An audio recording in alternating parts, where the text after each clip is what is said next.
Hello, John. Thank you for coming back to the show here. Thanks for being thanks for being there, and thanks for everybody being here now on the show.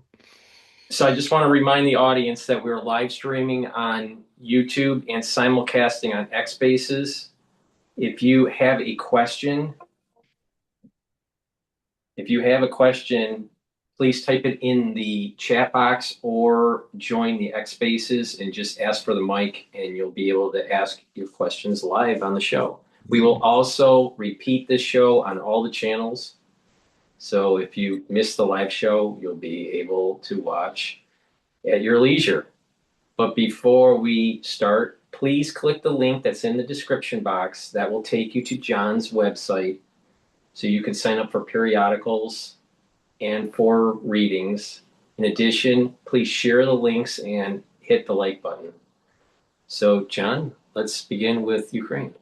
Yes, I had done something new for my Hogue Prophecy report that I hadn't done before a few days ago.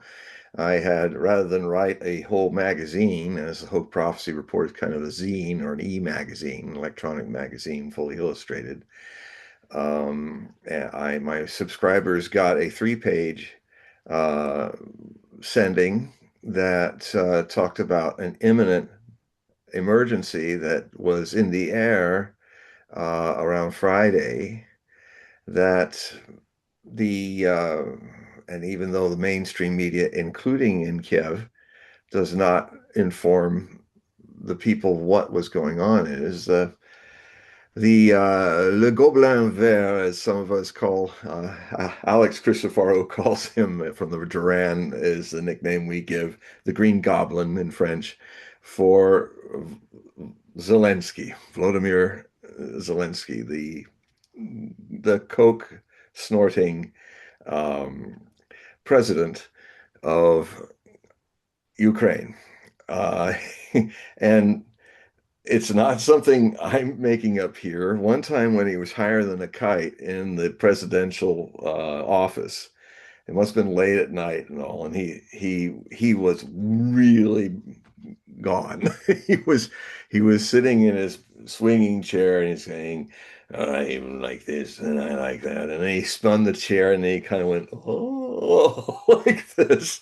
And he was kind of channeling his former comedy mode. And he was high as a kite on coke. And the other reality is, and I have that footage. It's on X too. They tried desperately to get it off, but it was too late because he sent it off himself. Um, the other time was when he was sitting in a train saying goodbye to uh, the Chancellor of Germany, Merz, the Prime Minister of UK, and the President of France, Macron, and then the other fellow of UK. Well, it's almost not worth saying his name because he's probably going to be soon gone from being head of Labour Party and Prime Minister of England, Keir Starmer. So anyway, the press innocently barged into the little room where they're all meeting. They're having a little party before the train would take them to Poland because they can't fly in and out. And suddenly, all the folks, Macron was trying to put his hand near this a little snorter spoon that was left on the table, and he also was trying to hide a pack of snow, of cocaine snow, with his hand. They all looked like kids being caught trying to smile their way through it. Merz tried to hide the little snorter spoon. And Zelensky was there too, so they were snorting up with coke. The president of France, the prime minister of the United Kingdom, and the chancellor of Germany, and the president of Ukraine. So caught red-handed. So anyway, so it's an interesting time we're having these days where we have so many people with either doing things with their minds with drugs or having cognitive decline in high, powerful places during the time of potential well, this World War III, which has been going on now, we're in this fifth year since its conventional phase began. Uh, we are just, I don't know if there were that many coke snorting leaders of the free world or the Axis forces in World War II. But I know there's certain documentaries that talk about High Hitler because of all the drugs that Dr. Morell was pumping him with to keep him going um, when he was starting to get his Parkinson's disease. So they say that Hitler was often really high as a kite as well.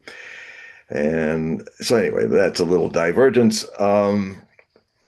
So uh, that's the kind of person we're dealing with who's president of Ukraine, or what I would call the front man for the real power behind him off camera, which is the neo-Nazi movement of the Banderite fascists who really run Ukraine's government. The so anyway, here we were at Friday, and there was this Zelensky was openly threatening, which was not noticed or allowed on Ukrainian TV. A lot of my Ukrainian contacts were thinking that Vladimir Putin would just made up this threat that he was going to bomb Ukraine's government district. But the real story is that Volodymyr Zelensky actually said to a number of people who were going to be guests at the um, the Red Square 9th of May celebration of the great victory of the Soviet Union against Nazi Germany, alongside with the Allies in the West. But really, the Russians did the lion's share of the fighting and the dying. We lost 400,000 casualties. The British lost maybe 500,000, 600,000. The French lower than that. The Russians saved the world from Hitler more than anybody else, and the cost was 27.5 million Russian citizens of the citizens, 190 ethnic groups, that is, of the Soviet Union. They were the ones that went into Berlin. They were the ones that finished off Hitler. And this is just the reality. And the story is that the Allies on the 8th, you wonder why we celebrate in the West the VE Day, Victory in Europe Day, on the 8th. It is because of a snafu that happened where they just decided to all force Germany to surrender when there really wasn't the right Soviet representative in the decision to make that decision. And so basically, the Soviet government protested and said, look, we weren't there. It is not yours to sign off the end of the European theater of World War II without us, who have suffered the most and fought the most. I mean, you Americans are lucky you didn't get a single shot from Europe. And your industries, and when your industries are so easily able to become the arsenal of democracy because you were not under fire, our industries in the Soviet Union were under fire. And under fire, the Soviet people dismantled 600 factories and dragged them over the Urals and rebuilt them in Siberia. And we were able to match your production where you had hardly a shot fired at you. We were under fire and we matched your production. 30,000 planes a year, 10,000 tanks, all of that. So under fire. When our cities in the western and cities on the west side of the Ural Mountains were afire, when we were fighting at the approaches of Moscow, Stalingrad, the siege of Leningrad, where 1 million of our citizens starved to death in the siege. Hitler decided just to starve us out, and we fought and we won this thing. So I'm just giving you this overview because it is very important. So the Soviets then they had an official signing that happened on the 9th, where all the allies were together and they got it right, and we really should all be celebrating.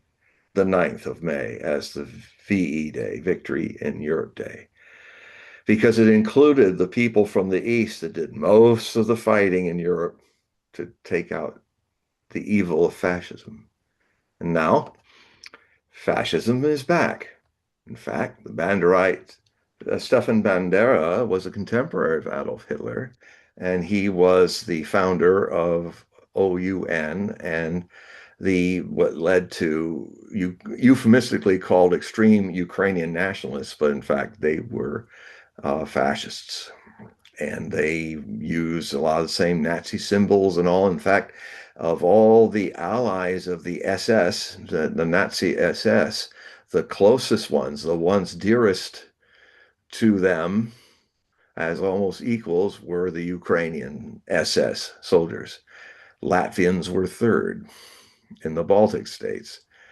In fact, they still dress up in SS uniforms in Latvia and goose step up and down the parks in celebration of National Socialism. That's, you can find it. They still do it. And if you look and type in on YouTube and others, you will find the same torchlight parades of Nazi Ukrainians that still happen to this day. So that's an important backstory that you will not often hear on your mainstream news in the West. That this is why this war is existential to the Russians, because they fought Nazis before who wanted to take them out, who tried to bomb Moscow.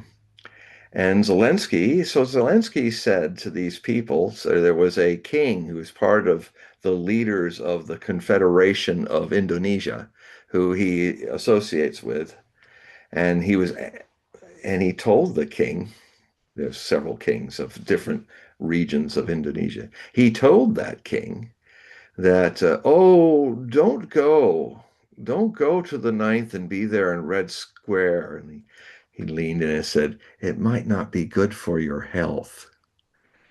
So he was very much wanting to send hundreds of drones against Moscow and have with a red square with all the thousands of people watching, the veterans and the soldiers marching with bands, try to drop some drones and kill a bunch of people on camera. That was his aim. So what happened was TASS and the official press of Russia and the spokesperson for the Russian president and the government, Zakharova, she and Peskov, they made it very clear that they said they started on the 6th of May to say notices to all the embassies in Kiev, foreign embassies, they say. It is time for you to evacuate your families and your office fellows and get out of Ukraine, get out of Kiev, because if we are attacked on the 9th, we will respond on the following day or two with a level of devastation that we have never unleashed before. And if you stay, you will be casualties of this. We are going to attack the government center, national government centers, its buildings. Perhaps that would include the Rada, the parliament, the presidential palace, and all the ministries, especially the SBU, the secret services. And they were closing, and in the east of Volgograd in the Russian steppes, there's a large area where the Russians test their new hypersonic missiles. And whenever they're going to launch them or fire them in anger, like they have twice before in this war, testing their newest things, like the Oreshnik, the hazelnut, they close airspace over a vast area of that part of the central steppes, and they were doing it right after this warning was delivered. The airspace was verboten for any people to fly over. So they were already gearing up and ready to go. And what I think they were going to do is launch not one, but several Oreshnik Mach 12 missiles that cannot be shot down. They are kinetic missiles. They have six major um, uh, MIRVs, smaller warheads. And now, from what see for they shot them first at Dnipro back in 2024, the first one, and then they fired another one west of Lvov, and it was strange because it was even faster. It was the other one was Mach 10. I could see the lightning. They came when you've got warheads coming out of space coming towards terminal velocity, they are flying at Mach 10 to Mach 5. That's 10 to 5 times the speed of sound. And they are literally aflame like a capsule coming back into space, like Gemini or Apollo or this most recent Artemis capsule, blazing as they come back in because they're flying so fast. And but the second wave that they did, they hit a number of targets that were far away from the main target because now they have retro rockets. They have rockets on the ends of these MIRV, they're like cones, with high tungsten heavy metal center, which it's kinetic energy. It's not a nuclear bomb. It's not really conventional either. It's a whole new order of weaponry that is not radioactive, but can do damage like atomic bombs. And so when the first time they came in, I've done this demonstration before, they come in like the reason why they're called Oreshnik is because they come in like these long flaming streaks out of the sky. And if you've ever seen a hazelnut tree when it has its ganglia of flowers developing, they hang like that.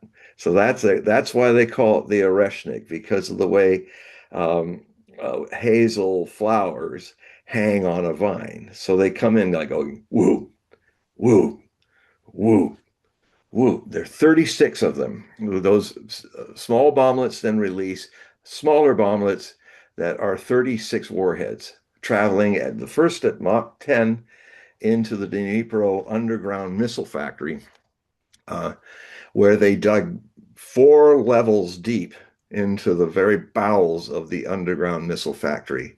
And you wouldn't see much damage from the outside, just the little holes where they went through. But when they opened up inside to see what was left inside, it was ghastly. There was nothing.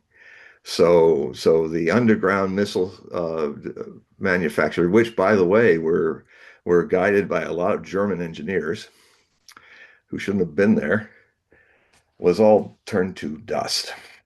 And so So I imagine that the deep underground bunkers that are underground all the government buildings that were to be targeted were also going to dig deep 4 or 5 levels down and take those out too. And so and then when the second time it happened, they were even fast. Rather than going woof, woof, it was like woof, woof, oof, like that. Mach 12. You can watch it, go on X and say, spell out Oreshnik. You can see CCTV cameras in Western Ukraine showing them coming like, they're like lightning. They go like that. And they destroyed a huge factory. They destroyed a natural gas reserve underground bunker of gas, which also had 30% of the European gas stored in it with the Ukrainian gas, natural gas. And that glowed and fired for a long time after. So the Russians got in contact with Trump and his cabinet, and with briefly talking to the president, for the President Trump immediately called Zelensky and leaned on him hard. He said, "You're not going to fire anything at Moscow. You're not going to fire anything at Red Square." And so Le Gobelin Vert, the green goblin, relented. And this is actually good news. This is I have so few times to give you good news. And this is actually very good news because one of the greatest dangers of this war is in especially in the Ukrainian front of this world war. There are now actually the Ukrainian front and the Persian Gulf front, the Western Asian front. There's also the Sudan front and a new front erupting in the Sahel, where a lot of the Sahel countries are fighting terrorist organizations that are trying to overtake Mali in the central part of the Sahel. And the Russians are there. The Wagner battalions have now become full contracted Russian soldiers, and it's now called the Russian Africa Corps.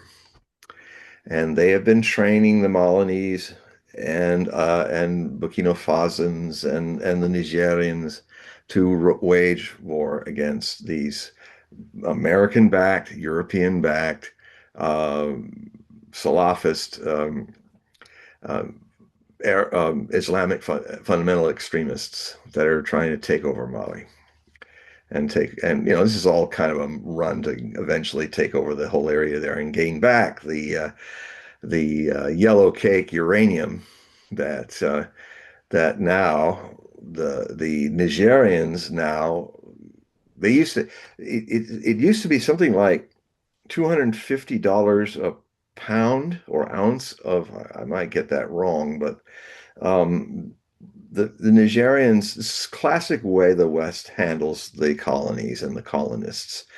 The French used to come in and grab that same amount measurement for $25 when it should have been 250. And just ripping it off from the people who are digging it, their resources, their reserves.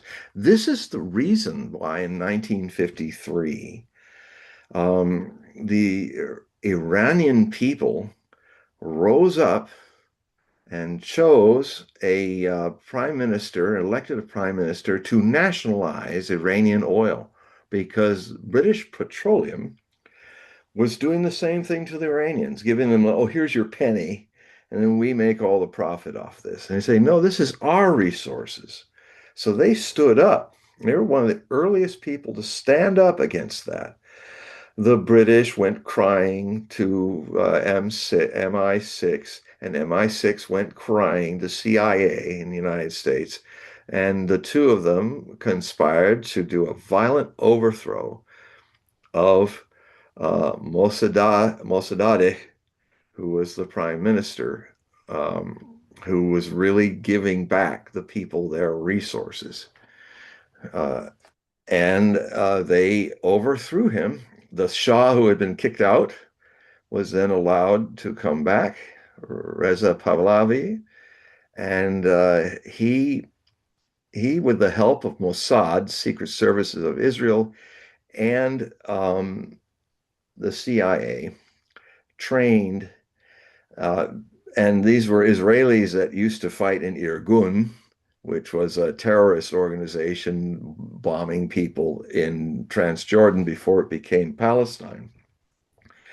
A lot of these people had survived the concentration camps, and they learned a lot of new tricks of cruelty and to use upon people, and they knew what it was like to be under the boot of the Gestapo, the secret service, the secret police of Nazi Germany. And so what they did is their goal was to create a new form of the Gestapo that was even worse than the Nazi Gestapo. In Iran, it was called the Savak. And they terrorized for the next 27 years the Iranian people like they were under occupation. And that is why, folks, that is why in 1978-79, Iran rebelled and overthrew the tyranny And it was first a secular religion. It was a secular uh, revolution, that is. And then a lot of the people wanted to have more religion in their life and not be a secular nation. So it became the Islamic Republic of Iran. Now, a lot of people still feel really angry in America about how for 444 days the American embassy people were under hostage by the Iranians. It might have been a mistake to do that because of they're still wanting to destroy Iran to this day for that. But what the Iranians exposed was when they got in there, they actually painstakingly took all the paper shredders, because in those days you only had one line paper shredders. So they had a whole team of men and women revolutionaries repaste together all the papers that had been shredded. And it's very clear how the United States was completely involved with Savak and completely involved with the terrorizing of the Iranian people for 27 years. So, that's a side you're not going to hear. And if you don't hear both sides of a story, and you don't have to agree or believe anything I've just said about all this in the last 10 minutes, but I'm provoking you to check it out yourselves. Because if there's anything that is most dangerous about this Third World War, as it's been foreseen, like with people like Matthias Stormberger back in the 1790s, who had remarkably accurate prophecies about World War I and II. And why should that change with number three?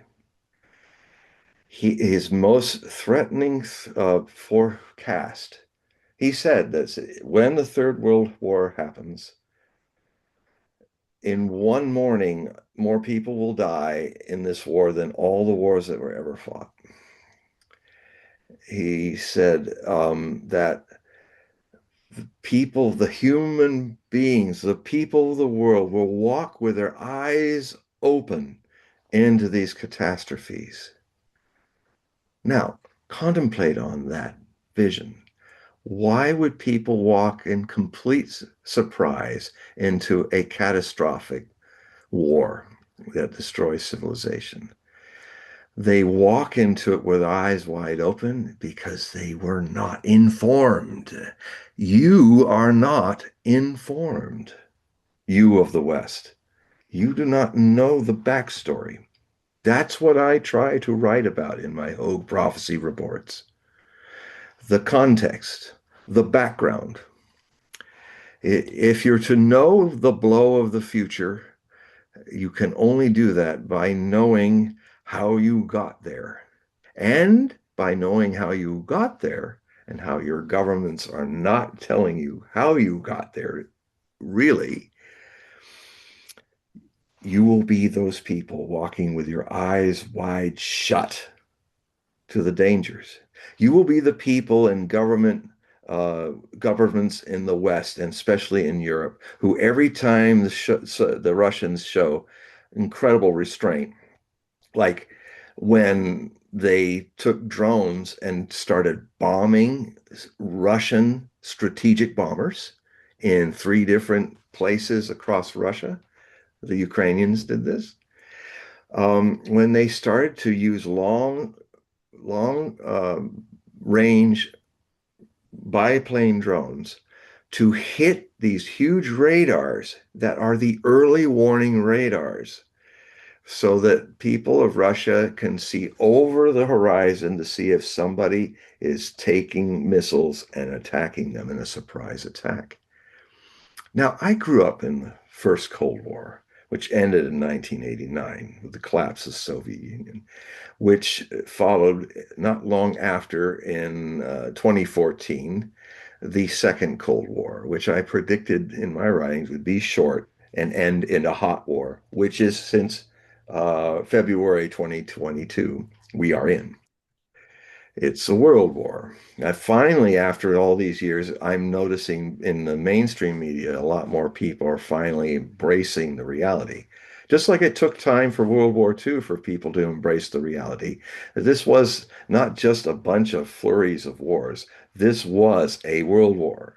They didn't know, they didn't think that back in 1939. It took 2 years and a few months into the war before people in 1941, the end of it, called it a world war. Well, we're having the same delay now. Things repeat themselves, especially if things are done unconsciously. Unconsciousness is very predictable. Intelligence, enlightened people are not predictable. They are spontaneous in their intelligence. Intelligence is always spontaneous. And like the spontaneity of an innocent child is its foundation. So,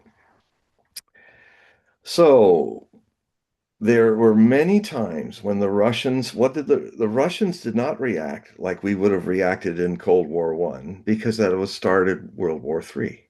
They're really, we're looking at leaders in the West, Biden and now Trump and now the European leaders as people that have gone mad, that have been openly talking about using nuclear weapons. Even before this current war started, the Secretary General of NATO was openly saying, "Oh, why don't we just go from one and jump to 10 and just take a nuke and knock down all the Russians converging on the Donbass region to protect them from the Nazis who were trying to ethnically cleanse them out. Let's just drop a bomb on them." Now, if you said that in Cold War One in the 80s, let's say, you'd be carried off in a straitjacket, but not now.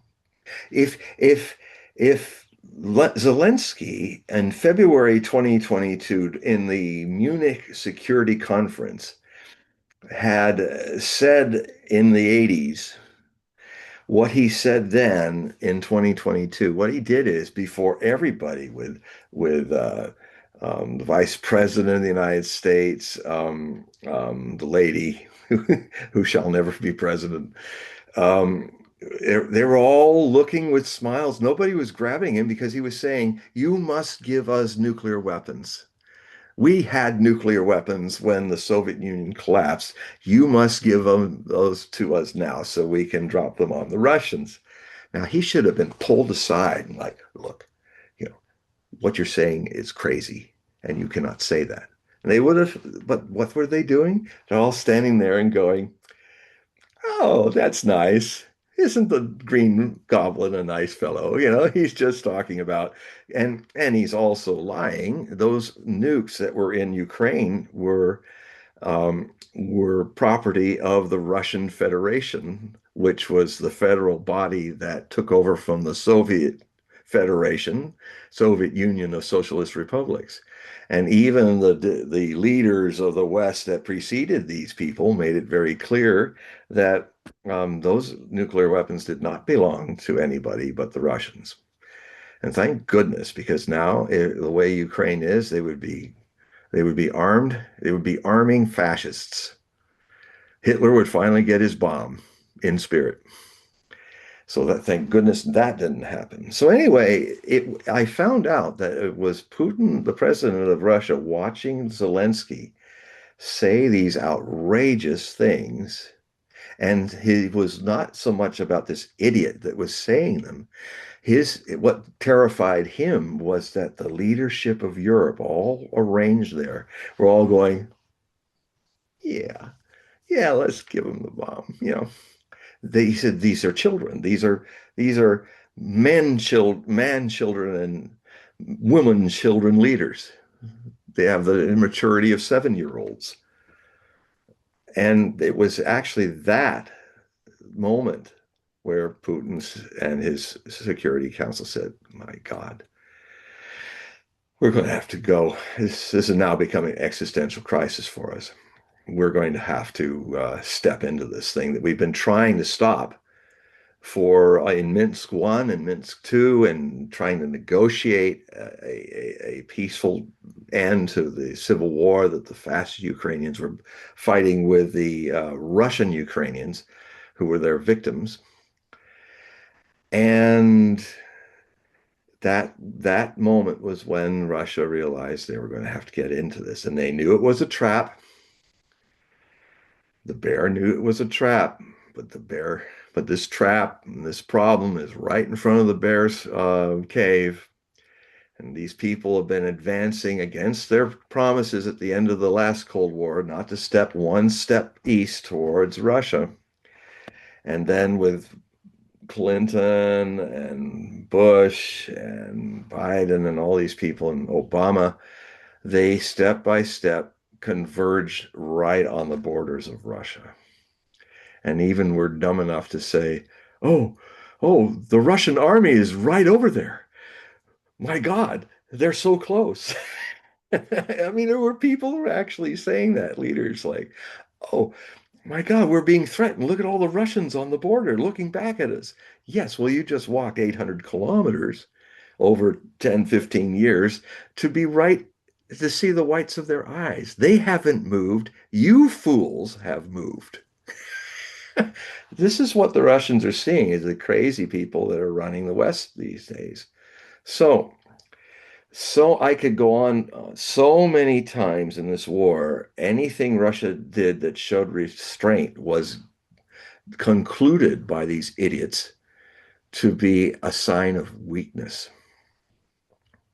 And it was interesting because a dear friend of mine, when I sent out that emergency letter about it, I expanded it after she said, "Well, let's hope they remain in restraint."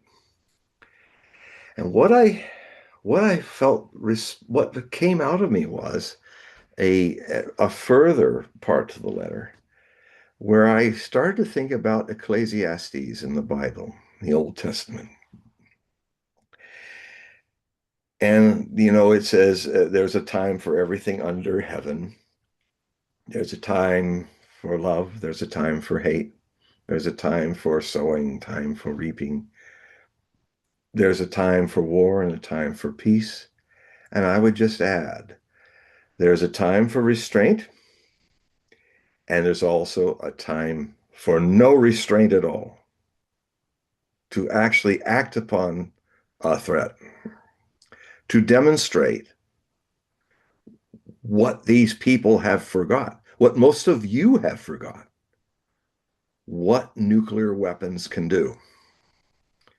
And in fact, you can show it by firing weapons that are not nuclear but kinesthetic, like the Oreshnik, all the advanced hypersonic missiles that the Russians have created because the arms race treaties were dismantled by the United States and the Europeans since 2002.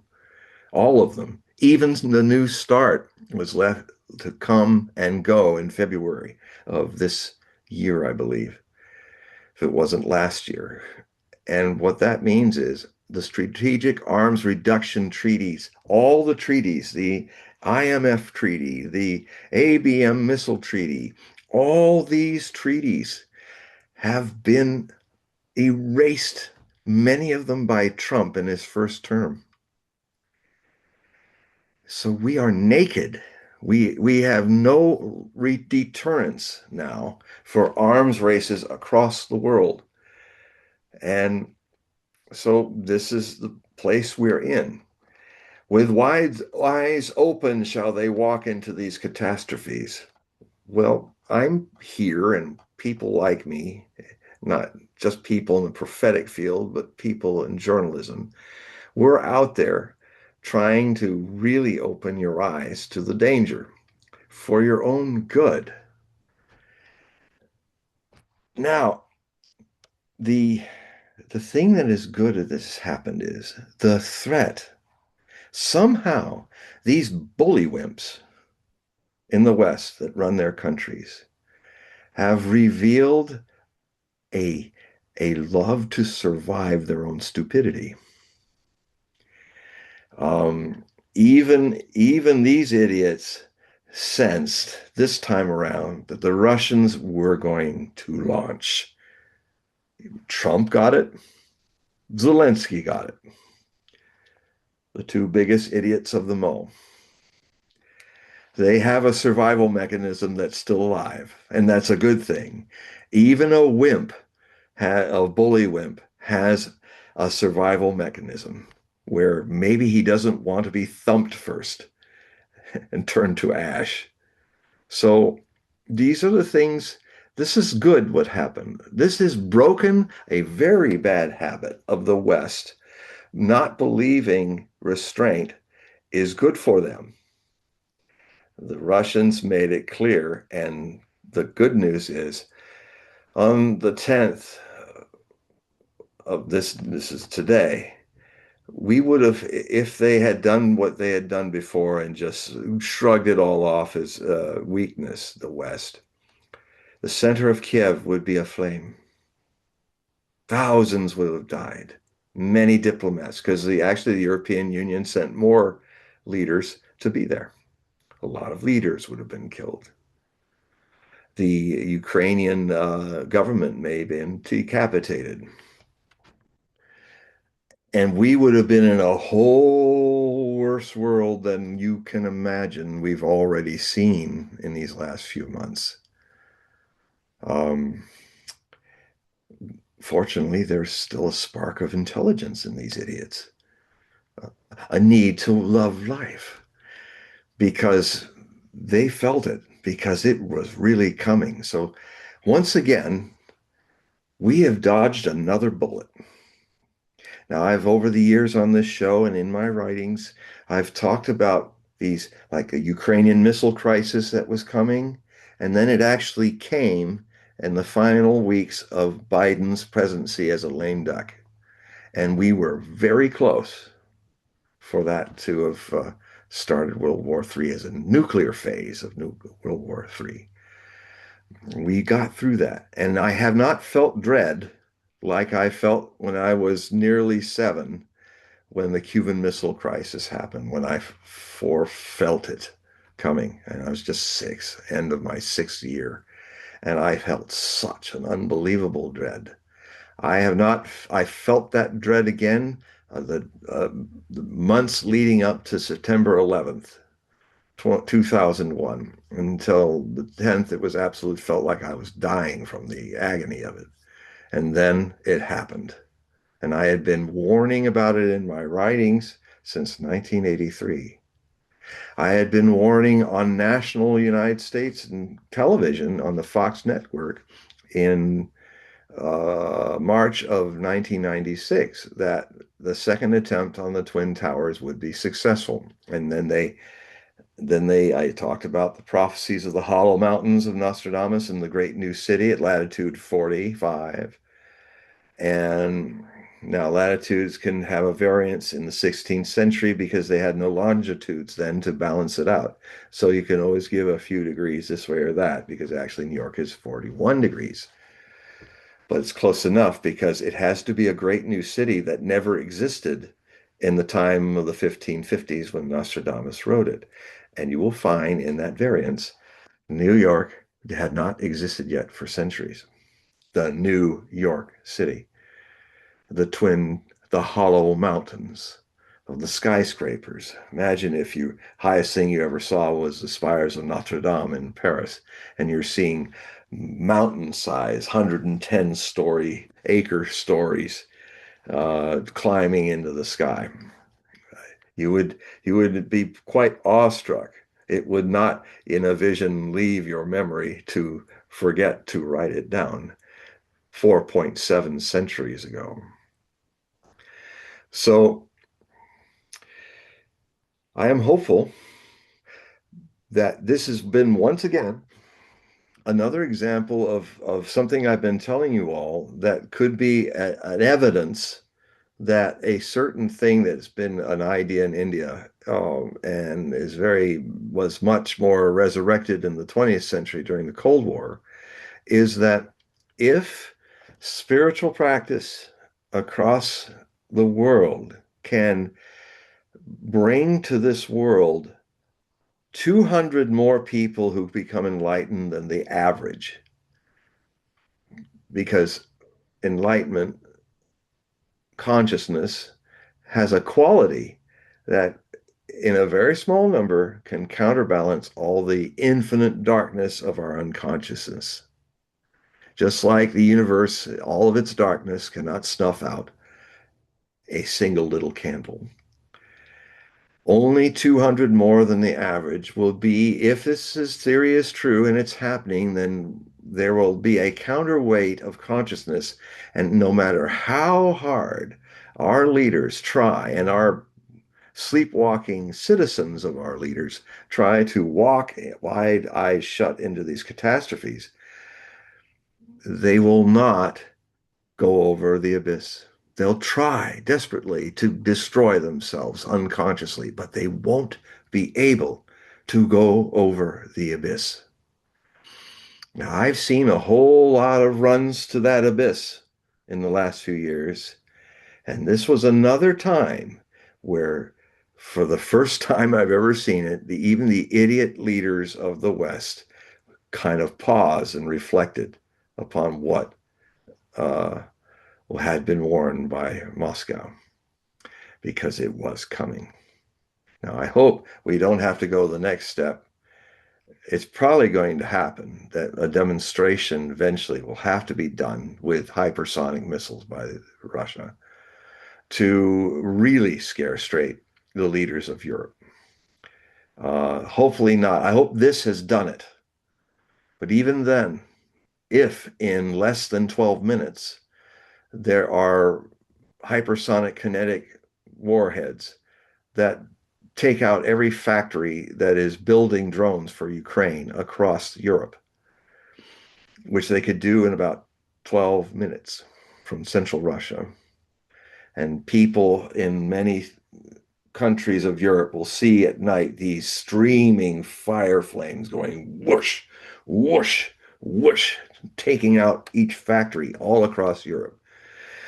I hope it doesn't take us that big a demonstration to see the light and start talking and ending this madness that we have pushed upon the Russians and the Iranians.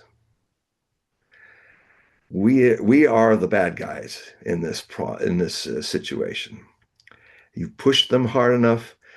If that doesn't work, then Sergei Karaganov, who is a fellow professor in Moscow, a very interesting source, speaks fluent Russian.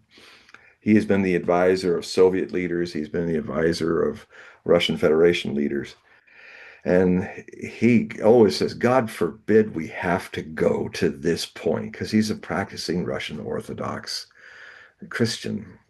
And, nuclear weapons are evil. But if it has to happen that even this demonstration doesn't work, then there will be, as my own master predicted long ago, when these whirlwind times come, when there will be no ark to save us from our stupidity. There's only one ark you can find, and it is within you now. And my master said, that ark, the Noah's Ark of consciousness, is what I teach. And it's also what I teach as a disciple of my master. This this consciousness, the lifting of consciousness, all of you have a very important part in this. Lift your consciousness. You may tip the balance and save your future from foolery and stupidity that the West is leading it into. And my master, in that prophecy he made back in March 1983, he also said that not only would there be weather changes that are going out of control, that were biblical floods and droughts and things. He also said, and then the tension of war all around the world would lead eventually to some nuclear detonations. He didn't say the whole bunch, but some nuclear weapons used. So I'm hoping that's what he's meaning, is foreseeing the Soviet or the Russian demonstration of where this could go if the kinetic energy bombs, or farther back, the warning of Russia just recently, does not register to the West.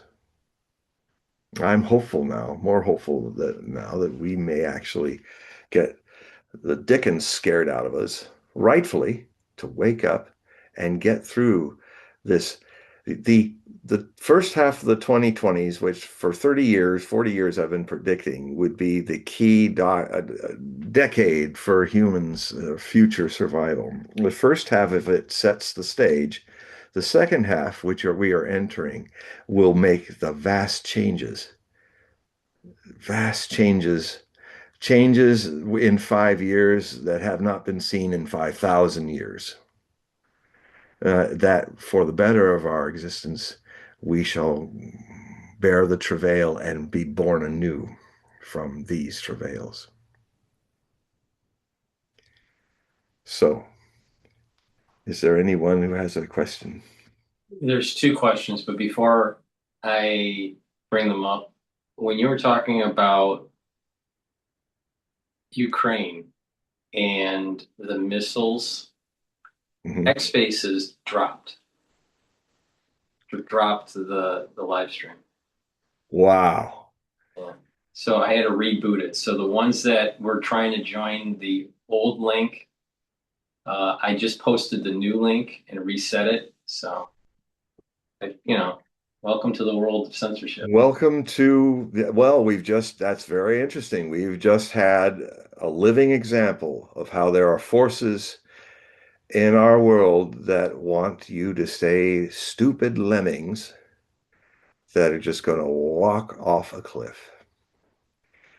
Okay. And so, but your alertness, you becoming more alert will help that not to happen.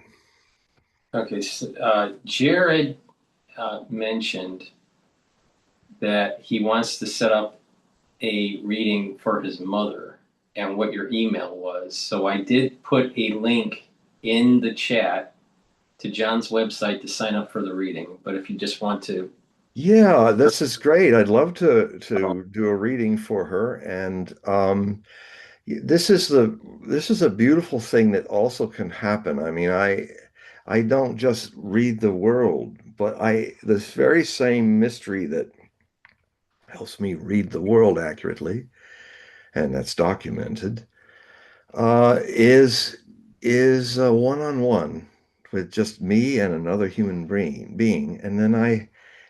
And it's beautiful because it's very playful and it's very loving when it's one-on-one.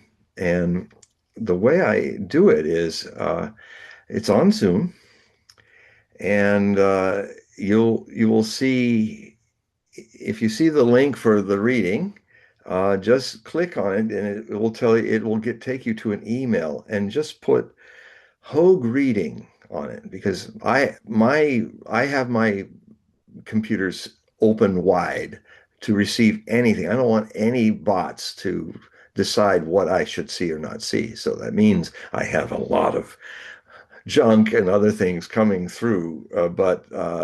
If you keep it simple with just the one line, Hogue reading, I immediately see it and I will get immediately back to you and give you the times that are available and or talk further about these readings. One thing that's important with these readings is that they they they can begin, although it's not needed to do it. But you can also, you will send me a free astro.com birth chart, which has a really fine design. It's easy to read for me. And so we might start looking at your astrology. Although I've done a couple readings of late where we just go into the tarot, and that's also great because the way I do tarot, the Grand Celtic Cross is what I do, which, you have the issue of the reading. The lock and the key is a card that's over it. The top card I call the message from the world of splashing waves on the surface of the oceanic consciousness. They all splash and they're all identified with their shapes and have completely forgotten to look in and notice that all of them have exactly the same water of the oceanic consciousness in them. But that 1/10, so that's the 1/10 conscious world. The bottom card underneath the center card of the cross is the message from the oceanic, the source of all of us, then the depths, then the past, then the future. Now, there's this thing I do which surprises even me, and I wonder if any of you do this. I will start a Celtic cross, and and then if it gets to a point, the cards will tell me it just happens. It's like you need to pull me out of this deck and start all over again, a new Celtic cross. I just did a reading like this the other day, and and and it was with Susan. We had a wonderful, wonderful time. We these readings. What I do is I usually have it set on Zoom for free, so I just do the 40 minutes, and then there will be a pause for 10 minutes, and then I will send the Zoom meeting link again to start another 40 minutes, and then I will do it a third time. And so it's usually 3 times 40 minutes is the reading. So it's a nice long reading. So it needs little breaks. So you can get up, move around, go to the bathroom, do, walk around. But there's a phenomenon that happens, and it'll be interesting to see if you get a reading, if you also experience this, because many of the people who do the reading experience it. There's, I don't know what makes it do this because, I do this work like a millipede walks on 500 legs on either side of its body. I don't think about how I'm thinking has to be out of the way. Being has to be there. And then from that source, as I was initiated by Osho to do this, he said, from that space, whatever you say and do is absolutely right. It's what's needed in the moment for the client, what's needed for the moment for the world to hear as well. But the small and the large are the same to me. So, anyway, what happens is I get a little warning 30 minutes in, and then a time clock starts going on the other person's screen as well as mine. But what will happen with each 40 minutes, the warning seems to come much faster, then like it was just a minute ago. Time, I can only say that whatever happens with this interaction, time changes. The clocks are the same, but time changes. Times, I think we mistake it for going fast when actually it's standing still. There are moments where time seems to stand still. And And so I don't know how it works. Don't ask the millipede how he walks. He'll fall over. Just enjoy it. But what I love about this is, that, and it's quite entertaining in the middle of the reading, is it's like we're going through the reading and it's like, oh, there goes 40 minutes, like it wasn't even there. And we laugh, because the little light goes on. And then it's a wonderful, it's kind of an epic way to do readings, but it's worth it because we go deep into things, and the cards are playful as they are deep. They are the Osho Zen Tarot deck. It makes sense. I'm a disciple of Osho, a devotee of Osho. So Mahadeva Padma was a friend of mine who drew and painted these cards, and they were like about this big, a little acrylic painting with fine brush strokes. And in the ashram in 1987, when Osho was guiding her into creating the Osho Zen Tarot deck, it used to happen that if you passed the ashram bookstore, there would be one of the paintings in the window display drying out. So I got to see a lot of these paintings after they were just painted to become later these cards, which this deck has become one of the most popular cards in the world since then. And so I'd love to play and go deep with all of you guys playfully. And it's a wonderful experience for me and for my readers. So hopefully your mom will do this, and hopefully a lot of you will come in and get this reading, and we can share a wonderful experience together. All right. The next question was, do you think Maxwell will be pardoned by Trump? Max, Ghislaine Maxwell. Oh, Maxwell. See, you said Maxwell. I couldn't. No, no, Maxwell, Maxwell. Gillian Maxwell. Well, if he can pardon himself, which I'm sure he will do of everything, he could pardon her too, I suppose. Um, I don't know. I don't know if he will be there to pardon anyone. I've said a long time that I mean, I made notes of it in 2016 when I had just released my first book on Trump. I was about to get ready to write about his second term, and I was kind of hoping that I was starting early to look at this stuff. And since I said, well, how old will he be in at the end of his second term? And I wondered because I know his family, towards the end of their life cycle, a lot of Trumps get dementia. And I thought, oh, well, is he going to get it? And so I dug up the notes for that and I published it in the Hogue Prophecy Reports. They're from September of 2016, I think. And I would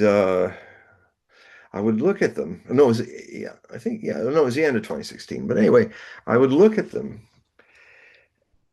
And now, and I was writing in outline forms, one-liners, and I basically said, well, it looks like he'll just miss having cognitive decline. The window will open a year or two after. If I said he'd have two terms.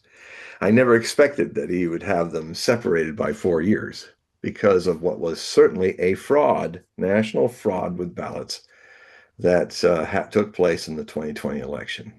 I can prove it. Just open those sacks and get some political scientists in 50 straight states to start reading the chads of all those stacked up sacks of ballots across 50 states and some territories. Because what happened in 2020 is exactly what happened in 2000. And back then I said, no, Bush did not win the popular vote of Florida to win the Electoral College. That Al Gore had won and Bush was a false president. And everybody's going, oh, you're just a sore loser. You've been predicting since 1968 the accurate guy, and you just can't handle that you lost. I said, no, well, prove me wrong. Count those ballots, count all the ballots of Florida. And a year later in Tallahassee, a bunch of political scientists did count them. Gore won by 76 votes. So when that happened, at last, I'm always happy to have objective evidence disprove what I'm saying or prove what I'm saying. And I tell you, it's the same vibe in 2000 that made that prediction. It's the same vibe that I made in September of 2020. I saw the fraud coming before it became a big thing to do. And I tell you, if you count those ballots all across the nation, if there's not been burned, you will find that Trump probably won a slim popular vote, but for sure the Electoral College again. You will find at least 5 to 6 sorry, 5 or 6 million fraudulent ballots mailed in. And the other indication of the proof of that, with more people anticipating another fraud, isn't it funny that about 5 million votes were less than what happened in 2020? That's a tell of something shifty going on. Where did all those ballots go away to? It's the largest vote in history. It's beyond reality for Americans voting that much. For a guy who spent most of his time in the election process hiding in his bunker in his basement in Delaware and only being interviewed there. And sometimes I watched his interviews and he'd have some of these combusts with his dementia, Biden, and he'd start going, wow, I need to get really angry. And then they say, okay, our interview is over. Click, black, just like Xing us out today. And so, uh, yeah.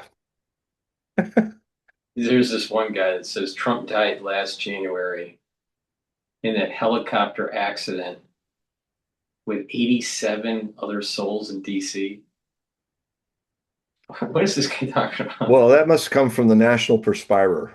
it is the new magazine that has followed the National Enquirer, which I used to read. And you must all go online and find it. The National Perspirer is as real as that story and all those people killed in a helicopter. But go ahead, find it. You won't. That's BS. Sorry. There's a lot of that out there. A Well, lot. yeah, I suspect there's actually going to be more because the Onion took over Infowars, and now they're gonna just make it a big parody about about Alex Jones. So I can see that there's going to be more of this Inquirer stuff. No, that's not true, is it? You're joking. Am I joking? Are No, you joking? no, I'm not joking. The Onion took The over Onion Alex took Jones? over. The Onion took over Infowars. When? It was last week. Through Oh, they had I was busy with Ukraine. I missed yeah, that one. no, no. I'll What go check that happened out. was is that he had to sell because he was going bankrupt. He had to sell it, and that consortium bought the assets. Now that would be a great joke of the Onion to do for as a fake. Well, no, I mean, so the problem is that there's money backing them. There's no real business reason to do it Yeah. other Uh, than to muddy just kind of like create a smoke screen, yeah. create, a lot of, a lot of fake news and fake articles. And then it hurts I think it hurts um, the alternative news genre. Oh, well, I can tell you this whole thing. I'm actually often called from people to train them. I think I'll do a little now for your audience because there's been in the last few months these AI versions of a lot of my major sources, Alexander McCurris, John Mearsheimer, Scott Ritter, to the point that now Scott has to put up the real Scott Ritter. And so I'm often getting letters and often I'm writing and speaking about it, is how you can tell when, like if I become the AI John Hogue, I'll act the way they work. My mouth will be it'll be like curling and blurring. The lips will blur, and I will do that, and I will go this again. And none of my emphases will be in harmony with my emphasis as I'm saying it. And it loops. If you notice the Oh vision yes, loop a little bit, if and you it'll go watch look like for this, long and you enough, jerk, and then your arms are not actually following what you're saying. It's almost like a John Wayne moment where he goes, "Well, I tell you, little fella, you just got to go over there." You know? Or that's actually too accurate for over there. And yeah, I mean, I should do courses on how to watch a fake. but YouTube, they're producing a lot of AI slop now. The creators are what is called AI slop, Yeah, and so you have individuals doing this AI off of Mearsheimer and others. yeah. But also, if you just look at documentaries about anything, history Oh, documentaries, what oh, you'll notice right now, it's a lot of it is AI driven compared to last year or 2 years ago. yes. And what's going to happen, I think, is that individuals will actually stop using YouTube. They'll stop. I will not watch an AI documentary, even if it's accurate, because I would rather have some narrator walking in a scene or, just I want some human creativity Yeah, with what I'm watching instead of AI driven content. So I think well, that many people feel the way I do and that yeah. it's going to hurt YouTube. Well, yeah, in fact, there is some word, I don't know if it's true, but some of the alternative media people, because they complain about it and it doesn't get taken off of YouTube. And when you look at the clicks that they're getting from these fake representations of people like Mearsheimer or the Duran or these people, um, they're making a buck out of it.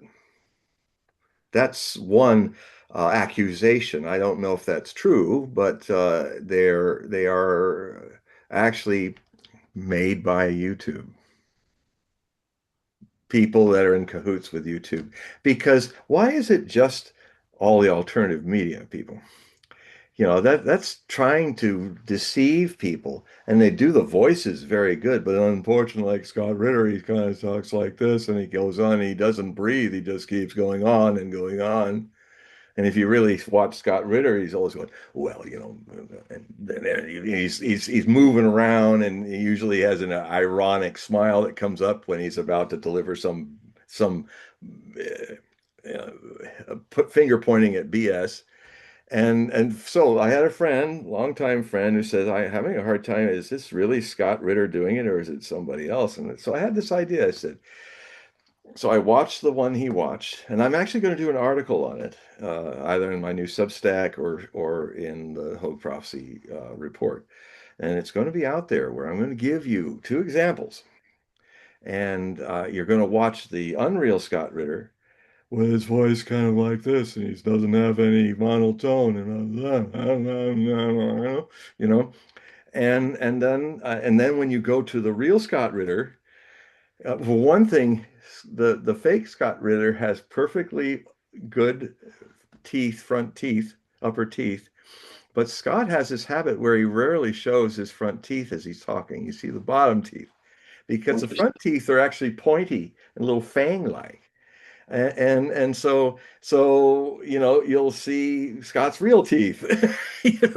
And Do it's you good think to use this as a challenge to get more alert. This is You can turn the tables on these people who are trying to slop everything.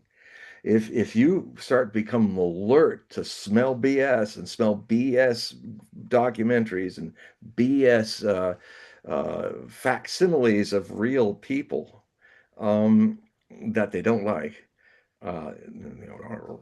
you know, then, then you can turn this ugly thing into something good. It'll make you more keen, more sharp, more aware of, and that'll be good because you don't want to be hoodwinked. Maybe you do, if you don't try. But for those of you who don't like being lied to and think it's heading you to some value, um, the first thing you can do is start being a lot more alert. Now, on the point of documentaries, now, of course, in my work, I watch hundreds of hours of documentaries and things, and and I've been doing it now. It's in my experience of documentaries. It's even though those silly things are happening, and I just go somewhere else. I don't stay there, but I do find old documentaries that have not been changed. And all the documentaries pretty much up to this year are they're still there. I find them. Um, this is another thing I should teach. I should teach how to use algorithms. It's my open secret. I just have a knack for put, putting the right code together and getting to all kinds of places that I'm surprised I get into. The main thing is, the main fundamental thing is your YouTube, your AI world is trying to magnify your ego's interests. And after a while, you will think you're reaching a lot of people and a lot of things, but what you're actually being done by this AI is bricked into your own little ego world where all you hear is what you want to hear. All you see is what you want to see. And all the people who are giving you juice are just reflections of your own ego, what it likes. It's one of the reasons why even before AI was doing this so well, why so many people on YouTube and other places, if they're given by accident a contrary answer, if somebody said, "Well, no, that's not true," or "No, actually, it was Vladimir Zelensky who started those threats." No, it wasn't. You can't say that. People melt down. They kind of melt down like 7 or 14-year-olds because they are being slowly turned into infantile uh, troglodytes, zombies, because the machine is trying to narrow down, and there's one way to break it. It's a very simple way. I mean, it's kind of a variation of what you do, Paul, with all your different channels. Is I call go Ewok. Go Ewok in the like in uh, Like, Return of the Jedi. They get into the big Imperial two-legged thing. They hop in there and they get in the seats and they just start pushing buttons. And like poor Chewbacca's on top, still outside. And he's trying to get in. He falls upside down into it. And he finally gets in to actually pilot the thing. Start being Ewoks, folk. Push a button. You go online, you go to something you never even be interested in, and push it, push it, give it a thumbs up. Go to something, give it a thumbs up. Stuff you never deal with. And what you're doing is you're training the robot, the algorithms to give you everything rather than nourish and feed your unconscious ego interests. another thing that I've noticed, and it's tied into the algorithm, is just that it has a tendency to feed people into emotional topics or emotionally charged. Mm, And there there's a feedback loop, positive feedback loop for more of it. So mm. what happens is that you have podcasters talking about other podcasters like Candace Owens talking about Candace Tucker Owens versus Carlson, or vice versa, or what's yeah, going on with Candace Owens soap and opera. Ben Shapiro and all this. Yeah. And what happens is that there's more eyeballs to their channel, so they do it more often for the advertising revenue. So Yeah. what's happening with YouTube now is just that unless you break the algorithm, you're in this whole psychological cesspool, Yeah. and some people love hearing it, and other people are just like they tune out. Now, as a meditator, I've tried this with X. I watch how X is like it'll start off, it's like you dig with each thing that scrolls up. At first, it's things you're really looking for. And then at a certain point, it gets eventually to the big bosomed girls playing around with their clothes and people getting in fights in bars. And, the it becomes really sordid and at a certain point you go, stop. My eyes are watering. I'm watching what it's doing to me as I watch, as a Well, meditator. another thing that I've noticed, John, is just that there seems to be a marketing scheme within X to push for people to become addicted to cigarettes. If you notice, a lot of pictures Yeah, of celebrities from the 50s are popping up smoking.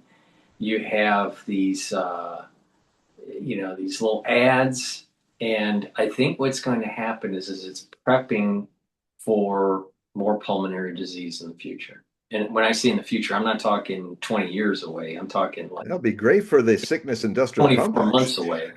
Yeah, there'll be more people sick. We don't want healthy people. We'll Right. go out of business. We're not like what the Chinese did, where you didn't get paid unless if a person got sick, you stopped getting paid. So they made it was health oriented. But and I'm not talking about you as a doctor or anything like that. It's this big system, the sickness industrial More, complex. more people, Sickness. I'm noticing more people in New York because they're stressed. And I'm noticing females, not guys, but females smoking more often on the streets. Wow. But that declined for several years pre-COVID. All right. Yeah. But now all of a sudden it's popping up again. And I'm willing to bet it's because of social media pushing it or pushing it in uh, maybe the movies or in TV series that people are watching on Netflix or whatever. Yeah. But this is not healthy Yeah. because there was a little bit of a trend where people were starting to get healthy. But I'm starting to see with these algorithms with social media, they're trying to get you back into this unhealthy state. And it makes Yeah, you wonder because why. It makes you make more money with people in misery and sickness. They have to go to the psychiatrist. They have to go to the hospital. You know, we make sure the food's shit so that they get sick over a period of life. And we make health food expensive and junk food cheap. And really should, if the whole country would be healthier if we actually said, I mean, Bloomberg was wrong when he tried to get rid of the big slurpy bottles of oh the sugarized pop and made what he should have done is said, no, you can have as much as it's a free country, but with freedom comes responsibility. And so you go ahead and ruin your body, but we're charging this extra tax on these things because the rest of us will have to pay for your health care because you were irresponsible with the way you got yourself ruined at an early age with all well, this junk. I'd take it one step further. I would Hmm? say that if certain behaviors actually are known to mitigate, or let me rephrase it. If certain behaviors have a tendency to lead to further decline in health, then there should be actually less medical care for that individual that's provided.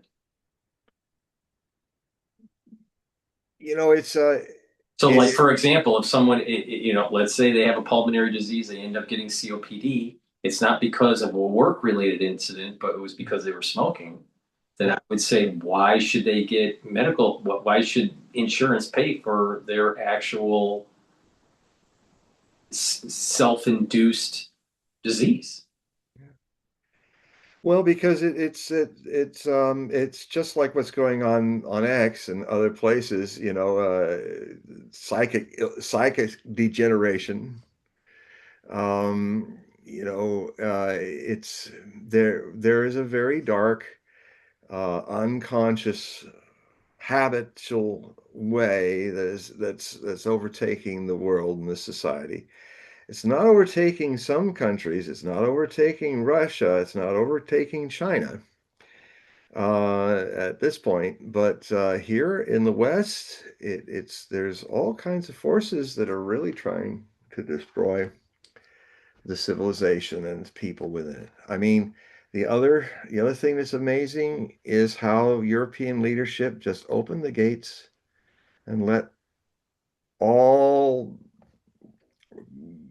all these people, African people, Asian people, Middle Eastern people, many of them trying to escape the wars of the West, and just let them in. And, I remember that France used to be, I mean, I have some French friends, and they're telling me about this all the time, how um, it used to be that people came to France, and it was just known that if you come to France, if you're black or African or Asian or something, you have to learn French and assimilate yourself in the society. Now, you can still go to the mosque, you can still do all of that, and you should, but it's just, but you look at Russia, and Russia is one of the most populous countries with Muslims in it, and they don't have wars and problems because of, I mean, Russia's a great example of how you can make this work and keep everybody's individual religion and culture respected. Um, right now, my friend says that in Paris, I mean, it's like there's it's like turning into Africa, and it's like the people are not even trying to assimilate. It's literally they just do what they wanted to do in Africa, and they're doing it there, and the Parisian government is just giving them the means and the the money to destroy European culture. And the irony is that when it all goes down and it's in ruins as culture, the irony is those people will probably go back to Africa because it'll be getting better. It'll be more improved. But it's not because they came to France. It'll be because of the Africans who stayed there who made it better. And then they may say, no, no, we don't want you back. You're the past, we won't want you back. You've gotten into this whole thing of just, I'm entitled to destroy a civilization to save it. And you're seeing it in New York with the mayor, with the taxation. Yeah. But there are supposedly 5 states that are looking into second home taxation. Well, Aquarius, now I get a little astrological with everybody here. We are at the end of 2024. Pluto finished its 7 transits back and forth over the United States birth position of Pluto at 27 degrees Capricorn. 248 years it took for it to come back and do those 7 back and forth, back and forth. Pluto rules ages, epochs, cycles of history, and generational transformation or degeneration. And Pluto is now moved again to go through the 12 zodiac signs again. And it will not return until 2177-ish, I think, in the next return. So America has lived through one life cycle and now has an opportunity either to die as a nation, break up, or renew itself in a new 248-year life cycle. And since it's now repeating what the stars, how they were at its birth, and what it gave birth to was the Declaration of Independence, all of the blueprint for this country. When in 1777, the year after the Declaration was declared, Pluto went into Aquarius. Aquarius is the sign of masses of people seeking personal sovereignty. And they do this with revolution. The United States triggered the Enlightenment with Rousseau and all that was happening in France was read in the 13 colonies of the British America. And then those ideas were helping the founding fathers and mothers of this country create a new form of modern democracy.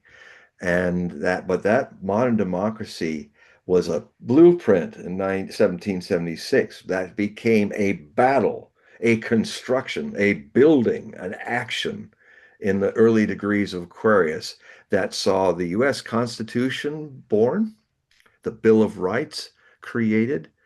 It was the blueprint now starting to actually create the signs and the tools of a revolutionary concept. And the French were fascinated with it, French people. And in fact, then they had in 1789, they had a revolution based on what happened in America. And that revolution was the doorway for a century of revolutions to, to change the world in these 248 years since America was born. Now, these we are now not we have just finished in 1994 the cycle of the United States birth and death, and now it's got a chance to be reborn again, but it has to redefine itself, as Americans are actually very good at doing if they don't miss every 29-year return of Saturn to Scorpio. And I've written articles about this in the 2000s and all that. After the end of the Civil War, uh, it ended with Scorpio returning to the sign of Pluto turning to the sign of Scorpio. We had this terrible cancer that was with us at the inception of our nation of slavery, and they were wise not to try to fix that too, on top of just trying to establish a republic. So it was wise of them to put that aside because it the republic would have never happened. They were smart enough to realize that that ugly part of us had to be something that within the coming decades, every which way the North and the South tried to deal with free states and slave states, they tried their best. They did everything to make it happen. And finally came this prophet just before it happened, John Brown, one of the most accurate prophets in the history of prophecy. He was an abolitionist. He was in with the inner circle of abolitionists living in Springfield, uh, uh, Massachusetts. And even he, after being part of the Underground Railways, trying to save slaves and bring them to the North, its whole network, he was very much involved in that. Courageous and a man who didn't just talk about freeing people, but did it. And even he came to a conclusion which was not easy for him to conclude to. He long and hard meditated upon this problem, and he finally, by the 1850s, he was saying, you know what? This cannot be solved through peaceful means. This curse upon our land between North and South will require a baptism of blood in a civil war. It's the only way, and all Americans will repent on either side. That this it has to be purged by battle. And now, Frederick Douglass, who was one of my favorite heroes, I even played him one time. Forgive me, blackface, good bushy beard and all that. When I was in sophomore year of high school, I actually read his speech and I dressed myself up, put black on me and this wiry wig, and I played him in a little drama in my sophomore year. Uh, and I love this man. I want to be this man.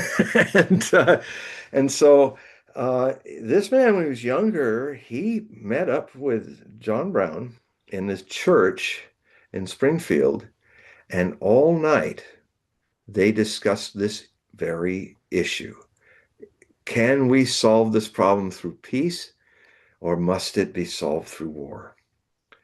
And unlike the Hollywood renditions of John Brown, he was actually a very measured man in the way he just bore witness to Frederick Douglass and said, "I've looked at this, I've fought with this, and now I realize, being on the Underground Railway and all, I've come to the conclusion. It's not a conclusion I want; it's a conclusion that's the truth."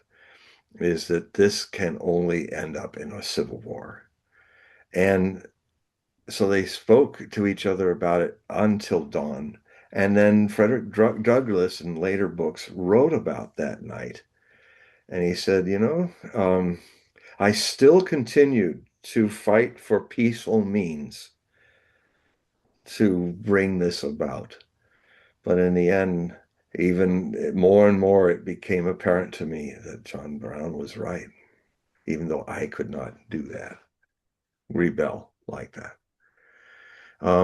So even Frederick Douglass had to come to Jesus moment about it.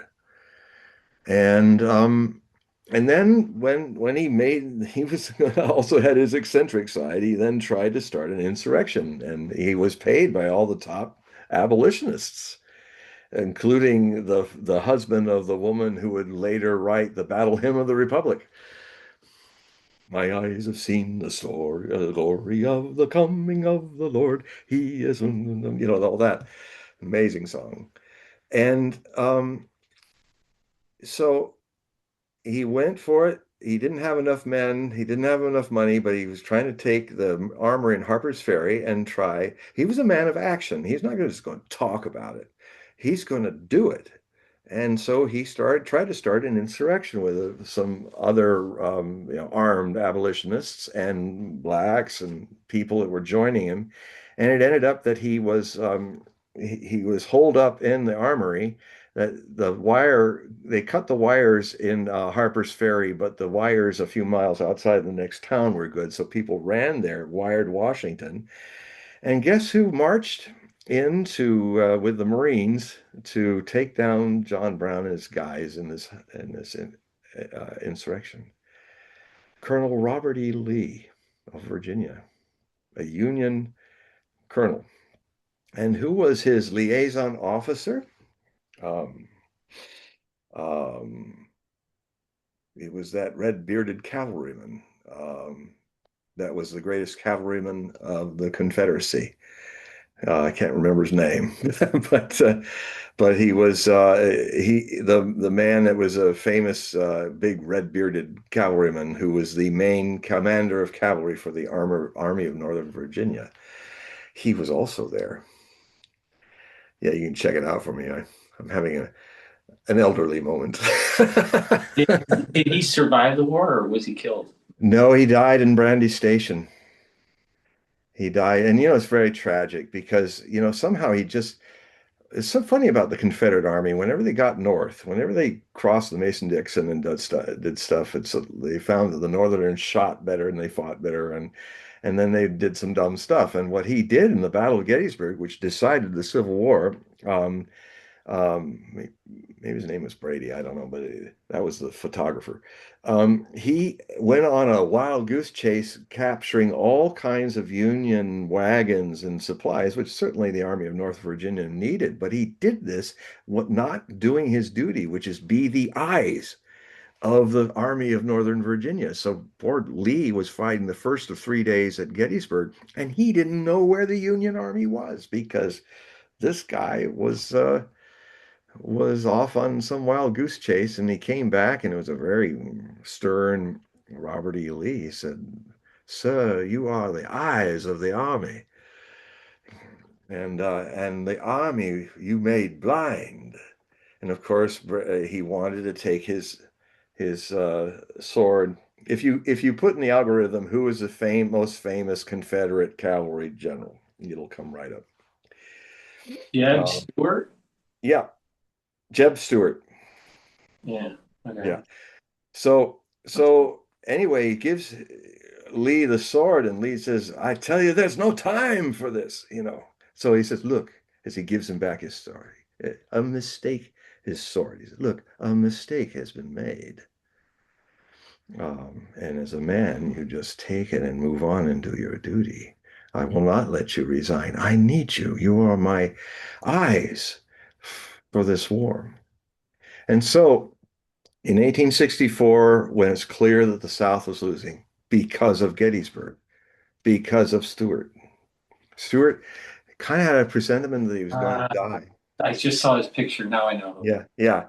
He had a presentiment that he was going to die, and in the last day of his life, he was very depressed. Kind of had a feeling, oh man, and I think he felt that then that it was my fault. I I I lost this war. Of course, it would have lost anyway, but anyway, he now, if Lee had not ignored his Longstreet, General Longstreet had the right idea. Now, Lee might have been a great general, but he was Napoleonic in his way of generaling. Longstreet was a man of the future. He was already aware of the need to do strategic withdrawals. And what he wanted the army to do is get back over the Appalachian passes, go down around and get behind the Union on a field where it was the Union Army that had to extend itself wide and attack up hills to fight the Confederate Army by putting himself between Washington and the Union Army. And it's possible that the battle that would have happened then might have ended the Civil War with the preservation of, unfortunately, of the slave states. So there were a lot of big things that happened in that moment, but of that campaign. Um, so uh, This is what's so important about looking at documentaries. And I would just tell people, don't look at any of the new stuff. Now, I've seen a few people use artificial intelligence right. And actually, there are some people that are using AI where they have you literally walking through Rome during the empire's greatest days or walking through Constantinople. And it is magnificent what they're doing. And it's not full of the bogus stuff or somebody wearing a top hat in the middle of it or that. I know because this is an important message. If you, all of you, if you think AI means that you have to be less vigilant and less educated, you are fatally wrong. You will have to even know your history even more better and then if you do, AI, you will know how to tame AI with your own intelligence and make it do what you want it to do, not let it become an authority that it is not in your life. It will only hasten your retardation. But here's the issue with the citizenry in the United States. They have a knee-jerk reaction on public policy, what they're voting for, a particular candidate or a particular proposal in their town. Most of the voters really do not know the nuance of policy. They've never You can, read the Constitution. right. And so you can take this one step further. And it's like if they're not informed enough to just vote, then they're not really informed enough to really give the reins of decision making to AI. you know, No, so so yeah, we what I'm noticing is that as we march closer and closer to maybe the singularity point, the quality of everything is going down. The quality of clothing, the quality of car making, the quality of the service sector, going to the restaurant has gone down. The quality of people speaking to one another in a civil manner has gone down. So I'm seeing that it's not elevating us, it seems to make us devolve. it is. It's the sad reality that the forces of unconsciousness in us, our habitual mechanical ways, is one of the main reasons why we have become a species of Dr. Frankensteins, trying to make in our own image, which is ego driven and robotic, even though we are organic, um, not living in consciousness. And it's all too predictable where it will go. I've said often there are three things that threaten the future of humanity. World War III, a nuclear holocaust, is the least threatening. We will survive that. The second is a little harder to survive. The sixth mass extinction, better known as global warming. Not climate change. It's global warming, folks. The world is heating up. Just look at the temperatures since 1998.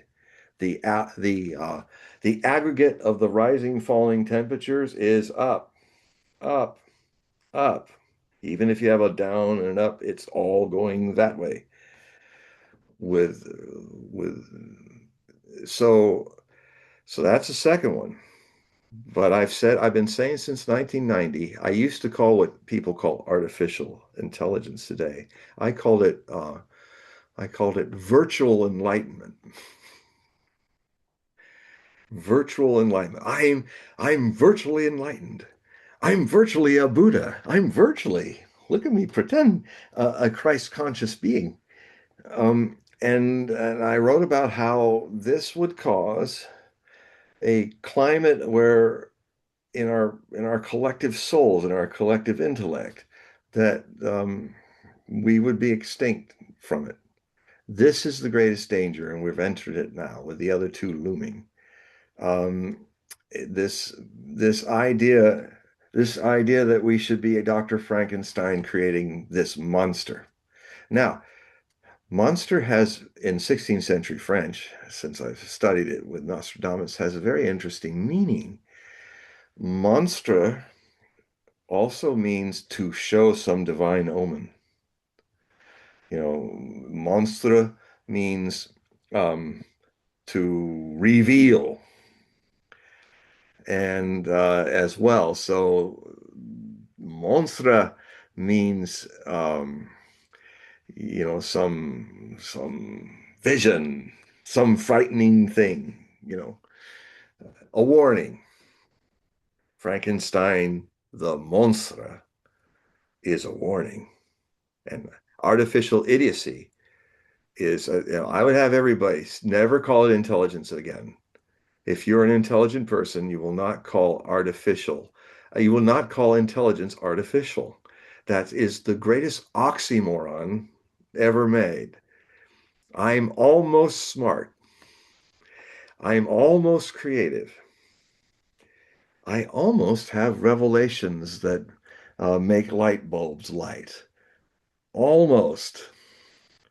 It's like my friend Roger Heisman and I used to do funny skits and stuff and radio and stuff, and we had this one ad, Almost, who was a very great creator of preservatives and food and frigerizing food. He has now created new things that you can put into a microwave and eat. You can have almost a breakfast, almost dinner, almost lunch. Get almost foods. It's almost good. You know, it's like- You we all know, had thought police. you know We what, had the thought police thing yeah, with this, where these guys would be like Cubans with big sunglasses on, and they were kind of Cuban looking. And there was this gal, and she was feeding things to her dog, and then she's going petting the bed, and the dog gets up, a collie or something gets up on the bed, and suddenly the camera widens, and there's the two thought police. They're just standing there looking. And then she kind of goes, oh, and then she's grabbed and arrested. And then they come back in, they grab the dog. with your story reminded me of a story that took place when I was in 10th grade. And in this class, we had to go behind a screen and do a radio commercial. So each student had to do this. You had to write a script, and do a radio commercial, and then you get graded on your performance. And one of the students was um he typically misbehaved. He wasn't a good student. He was smart, but he just wasn't a good student, and was always the jokester. So he was doing a commercial about condoms, and the teacher didn't let him finish and threw him out to go to see the principal. But right when you're telling me that story, I haven't had that thought because that was like decades ago.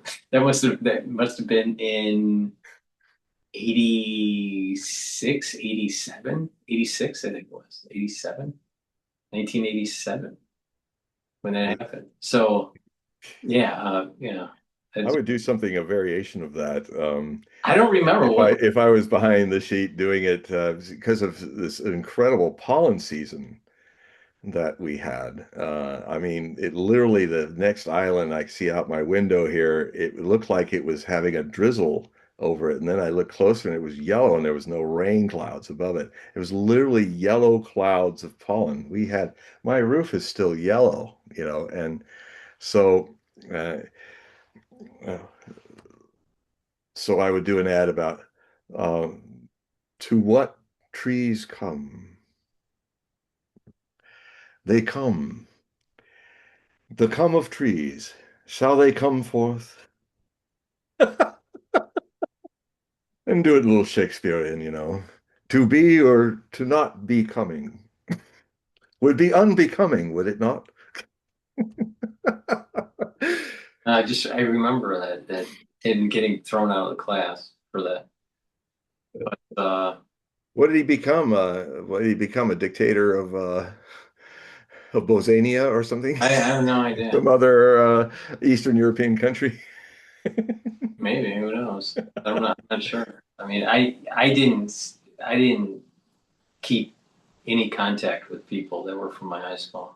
I Best just to leave them behind, yes. I don't think many I don't think many people do are still friends with their high school cohorts. It is interesting that way. I mean, I had a few like Roger Heisman. He was really a good friend of mine, uh, and it's true. You kind of there's very few that I can think of And that if some people, if some of or your Jim Oot. Hello, Jim. I can see, sometimes you may be a high school friend and then you go to the same college. And Mm, if that's the case, then most likely you'll stay friends. yeah. But most of the time, people go to different colleges, different universities. And therefore, you make new friends, you lose contact, and all of a sudden, you know, you don't know what's going on with their lives. Yeah. Um, Well, when you get famous, though, it's interesting. Sometimes, they just creep up. like a lot of people, a lot of people I used to go to high school with watch me, and Uh, and that's kind of funny. And then what's also nice is that some of my teachers actually got in touch with me, and that was nice to them. They would like say, "Hey, it's really cool where you've gone with this because you definitely, we used to say in the Ridgecrest Middle School on Palos Verdes, when they had the little memento magazine for each year, we had a list and they'd say, what would he become?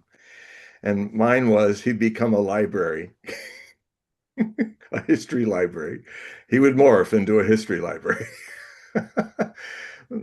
It's an accurate prophecy. So, yeah, no, I just, you think back on you go back in time and think about what was going on during high school years and, you know, even elementary school years.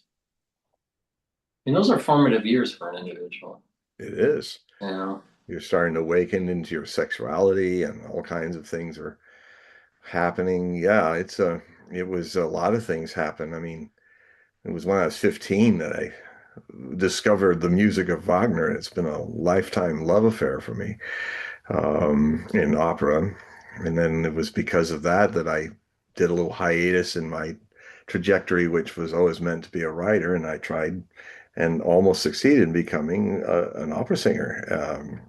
Was the protege of William Chapman in New York City Opera, and I was being tutored and prepared in those days. The German opera houses were built for American singers to sing in them, and I was going to go off to Stuttgart and have a lyric baritone career. I probably would have done a lot of Mozart and Donizetti and the more lyric things, and Die Zauberflöte, the magic flute. Um, I don't really like Mozart to listen, but I love to perform him. And last thing I did was Figaro in the Marriage of Figaro. And but I wasn't good at the politics. And in the world of the prima donnas, with knives in the backs and all. I just was not good at it. And frankly, I didn't like the idea. I would have probably been fine with it 100 years earlier when you just lived in one opera house. You were in the community and it was your life and you did that. Unfortunately, Wagner's responsible for not only making modern conducting, where he wrote an essay on it and he said that we shouldn't be a metronome. We should interpret more and we should also not have we should turn our back on the audience so that the orchestra sees our gestures, our eyes, our emotions, so you can get everybody together even better. Otherwise, conductors used to be at a table and they would just conduct like this, looking at the audience at the side of the orchestra. Wagner changed all that, and all this kind of flurry and being being very dramatic with the sweep of hair. Well, if everybody's watched Bernstein sweep and be dramatic, he literally he's moving just like Wagner did when he was a conductor, and he was also a guest conductor, which no one ever done before, where he started traveling all over Europe and conducting, even in Moscow and Leningrad, to get away from his creditors, so or make money for them. And so I was shocked to see how much he really defined how modern conducting works. Um, including the drama of it and all of that, performing of it, and yeah. So yeah, that all happened when I was a lot of seeds were planted. And from mid '60s to the end of the '60s, I had seeds, amazing. It was during that time where I heard the name of Nostradamus for the first time and in Ridgecrest Middle School. In a documentary, it was after lunch, and we're all growing still in that age. So whenever you could fall asleep in the darkness of a documentary, you just lay your head down on the little desk, and you can manage that. So I know the documentary, or I've seen the footage before in other documentaries where it's the famous Berlin university scene where Goebbels, the propaganda minister, is having all these kids throwing books into a huge bonfire. And there's books of Jewish authors. And he was saying, we're going to purge all this. And so they're showing that. And the narrator is saying, back in the 1550s, there was a man named Nostradamus. And I heard that name and I was almost asleep. And I immediately woke up and was like, boom, up in my chair, like somebody struck me with lightning. And my first impression was a feeling of tremendous familiarity and another feeling of that is the strangest name I've ever heard. Those were my first impulses of what ended up being my whole life's trajectory. By 1974, when I graduated from high school, I made a decision that I was not going to go the final step because otherwise I'd be completely programmed. And I decided that I would not go to college and that the world would be my university to learn from it. And so it was then that I started studying Nostradamus. And then on the ranch, when I was in the Oregon commune of Rajneeshpuram, as now a disciple of Osho, in 1983, I was a post hole digger, and at one of my many jobs in those 4 years. And Osho, then somebody came up from the office as I'm looking down the hole of my next sign, and he said, "Oh, Osho just broke his silence to the world and sent out this prophecy, the Noah's Ark of Consciousness, which I was talking about earlier." And it's a funny thing that on my footlocker, I had 2,500 books in my library before I went there. I managed to give that all away and buy and live off of it for years because you could get 25% to 50% cover price in those days for your books, since books were still valued by people. Now you go in and use books, places, and magazines, they don't give you anything. I mean, I had Omni. I had all the Omni magazines, which was a treasure. No one even wanted a penny for it. So in this day and age, um, the only book, and it's odd because it wasn't conscious, but I just did it. I had all this electric black tape to keep it together, and it was this black book, and it was Erica Cheatham's translations of Nostradamus. And I was pulled to it because she was I thought it's the first time a woman's intuition gets a chance to look at these prophecies. It's always been men who've been writing about it. So I was pulled to that idea. And so she was my doorway into all the other scholars and stuff. So, so it was then in 1983 that I started to read him and started to really absorb it. And that's when I started writing my first articles for the Rajneesh Times where a number of very interesting predictions, which I revealed in my book, Nostradamus Premonition of 911, which is a must read. You go online and read it as an ebook or as a printed book because it's a very personal story. And a lot of my readers say it's one of my best books, where I take you through the evolution of my visions of the World Trade Center from 1983 and as they adapted to more evidence kind of like precog crime, Philip K. Dick stuff. You're trying to find the murder and the mystery. Right up to the day before it happened, and then the following morning, literally watching the thing happen and see the parts that I couldn't completely understand as clues become revealed before my eyes in real time. It's quite a book. It starts with a study of mass visions, how a lot of people had premonitions of World War One, how a lot of people had premonitions that the Titanic would sink. And so I started with those, ending with Carl Gustav Jung's famous confession about this. He thought he was having a psychotic break in 1913, but he was actually um, he realized after a while, because we always personalize our visions. That's what ego does. It's about me somehow. But if you go deeper into it, sometimes it's not about you. It's something really bigger than you that you're feeling is coming. And so he finally understood that it was some big war, and he was in England when it happened. He got back to Switzerland and he realized that he started to study how people have mass premonitions.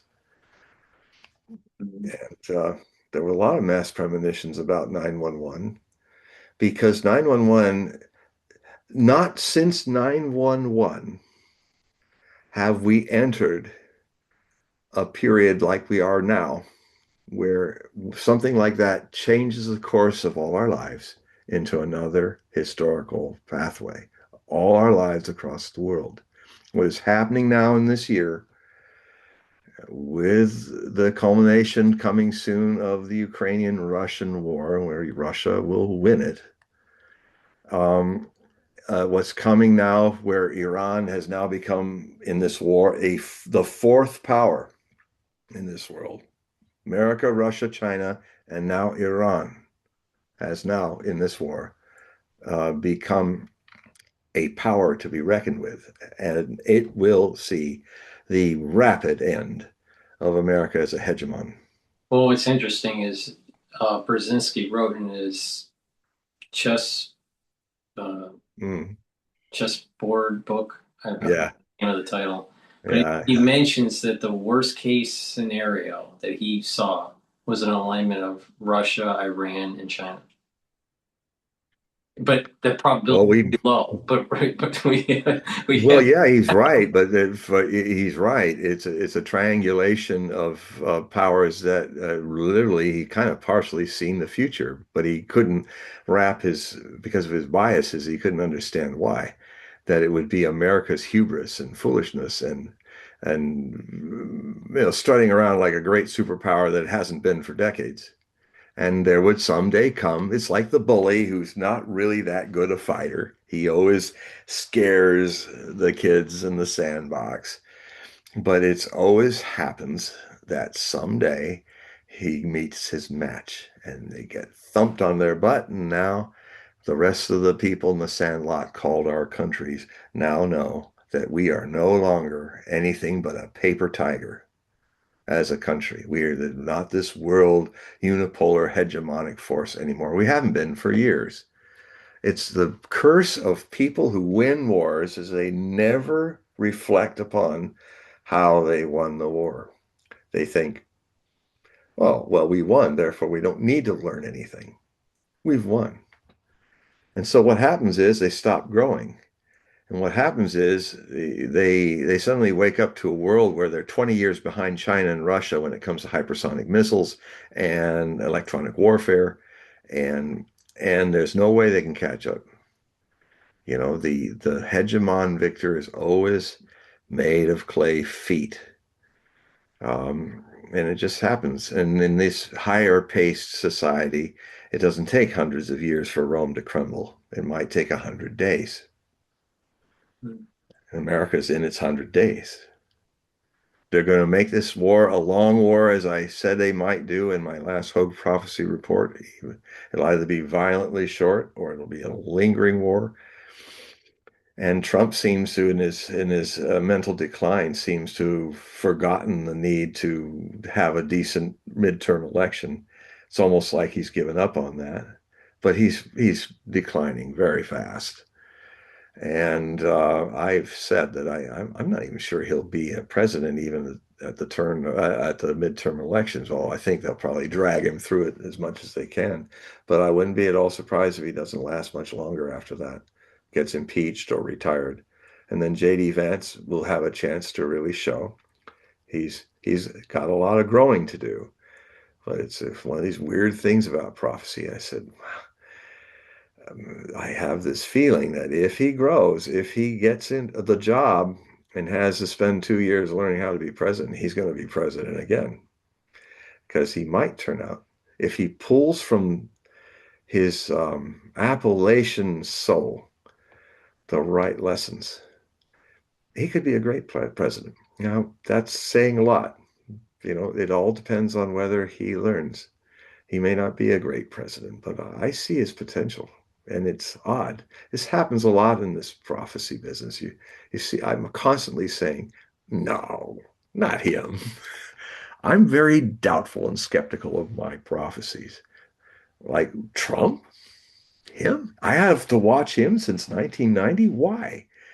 I mean, he's a gangster. He's an interesting person in an odd, comical way. But oh, who's this? Who's this little house dwarf that's coming out from behind Boris Yeltsin, who's being introduced to the world as the next standing Russian president? This little Dobby figure. Well, it's Putin.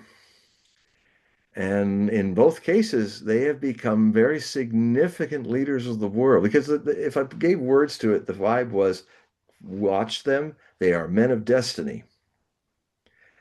And that doesn't mean for good or bad. It could be a lot of things. It can be for good. It can be for bad. It can be for other things. But they have proven themselves. Now here they are, kings, the eagle kings of the north, as Nostradamus called them, because their totems were eagles. And Trump and Putin are them. One is going demented. The other is the hope of the world. Even though you folks in the West will go, what? Mark my words. Remember, and Russia is the hope of the world. Well, And the source of that prophecy is our greatest prophet in America, the sleeping prophet, Edgar Casey. okay, so we're at near the end of the show, John, but we already talked about the reading. So if you could remind the audience what the periodicals Yes. to sign up, what that encompasses. Yes, I have the other link is for joining the Hogue Prophecy Report. It's an illustrated e-magazine. It comes out when it needs to come out. Depends. It goes with the flow of history that's being in the making. It's usually at the beginning and the end of a month. It can be sometimes 2 months, but it comes out. And it is amazing. I mean, my readership really constantly are saying, especially as I'm doing a fundraiser now, and I'm getting a lot of feedback more than usual. And the main tenor of what people say is that it's like a rare thing to find such in-depth news, such backstory, such an interesting blend of things that even in the alternative media doesn't happen, where you're blending prophecy with the news and other things. And so it has a very passionate readership. And if it'd be great if you check it out. And the way to check it out is to go to hogueprophecy.com. And and I would also add that if you have a cell phone, uh, and if you haven't done it already, get Adobe Liquid. It's free. It's a free app. You can download it like nothing. And if you want to read me on your cell phone, it will format it, your cell phone, so it's easy to read. If you don't do that, then it's going to be very small print that you're scrolling around with, or you'll have to read it on a larger frame computer. But since we're all so attached to our phones as part of our members, um, do get Adobe Liquid, not just for my things, but you'll be able to read everything easily. I was shocked to see how so many people are scrolling in little bird's feet print on their phones trying to read my stuff. And I say, no, no, you can get this thing. It's free. And on my Hogue Prophecy reports, it's always after the table of contents and the marquee picture and title of each of these magazines. I have in very large print so that you see it. If you're going through the dinky stuff, it'll say, "Hey, get liquid," and then you can see it, and your eyes won't hurt. So it's if you go online, you will get free samples of like sometimes whole articles. And if you also subscribe to the Hogue Prophecy Bulletin, which is a free newsletter, which you can get if you click on the buttons above the main page of the website, um, you will um, you will get um, you will see free some of my articles, and sometimes I publish them after a while's gone by so you can see them. And a lot of people are going over to subscribe now to it because they find it a unique reading experience. And often, as you notice, maybe in these shows, I do a full spectrum of serious, prophetic, and also comic, because comedy is a very important part of our lives, especially in these times that require that we laugh them off the map. you know. So, um, so yes, so please check it out. Please subscribe. Uh, I'm available for any of you want a reading. You just say the word, we'll get it done. So just to remind the audience, in the description of this video and all the videos that I have of John on the channel, just click that link and I'll take you to his website so you can sign up for those periodicals and the readings. So thank you, John, for Thank you, everybody. And thank you, Paul, for making this show. A lot of people really appreciate what you're doing. I get letters all the time, and they're really glad that we're doing these shows. So, so we'll be doing another one in about 2 weeks. 2 weeks. All It'll be a right. different world. It'll be a different one. It always is. Every 2 weeks is. These days, it's always a different world now. So tell everybody goodbye so we can shut it down. Goodbye. All right. Auf Wiederschauen. Thank you everyone for listening and typing in the chat, and we'll see you in 2 weeks.